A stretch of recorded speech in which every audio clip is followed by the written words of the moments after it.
UFC 318 was a fitting tribute to a legend in mixed martial arts as Dustin Poirier fought for the final 25 minutes of his career in a classic against against Max Holloway.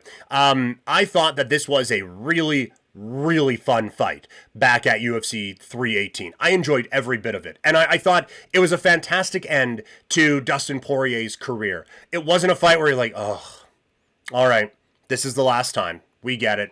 Let's just enjoy having him out there. He was still sharp. He was still competitive. And he goes out with another classic against another one of the greatest to do it. And someone who he has a tie with in Max Holloway. So a credit to Dustin Poirier for being able to go out there, still look that good, still be competitive, go out with another classic, and from a pro wrestling sense, put over the guy on the way out, which I know that's not what he wanted to do, but it is kind of the MMA way, where you don't always get to win your retirement fight. And Dustin Poirier did not get to do that on Saturday back at UFC 318 in New Orleans. But still, I thought the UFC treated it with appropriate reverence. I've talked before about how I don't think this promotion celebrates its past effectively at all. A big reason for that is a lot of the guys just have a bad reputation with Dana now. But this was an excellent job of recognizing this guy has been very important to us. He is the type of rags to riches story that combat sports was built on. And he was a big part of the momentum that we have been able to build here. So I think it was a great way to send off one of the great fighters in the history of combat sports.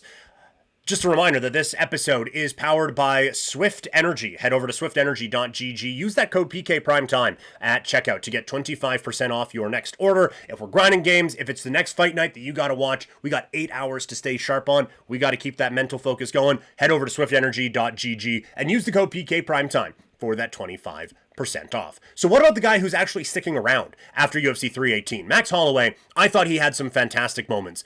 I did think that he got hittable as we went into the final couple of rounds. Like, everything was going really well for him. His boxing was so on point. He was so sharp with that jab. His movement, his hand speed is elite, and it is just overwhelming. He did a great job of beating Dustin Poirier to the punch, figuratively and literally, as that fight went on.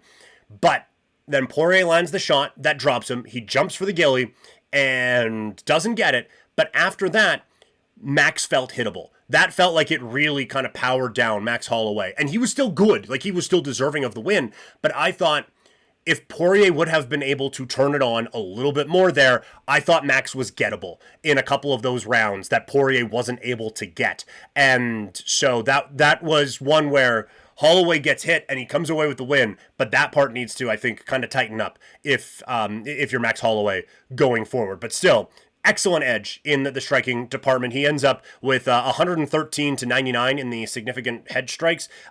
He had 23 to 9 with leg kicks. He landing that, like, they weren't the blistering ones, but he was sticking them out there, and you need to do that. But I thought a big part of this early was the investment in the body shots. He outstruck Dustin Poirier 46 to 5 to the body, and it is those ones again when he's looking to get off first.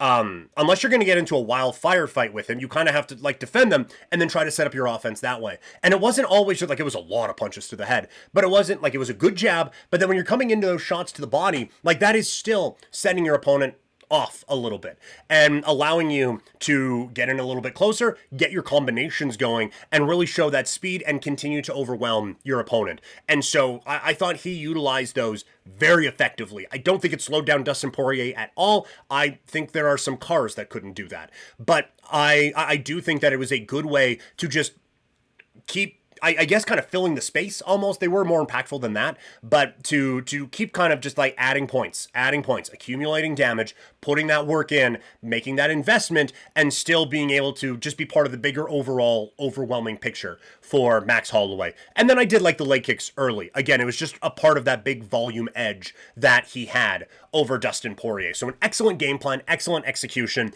Should Max Holloway be next for the championship?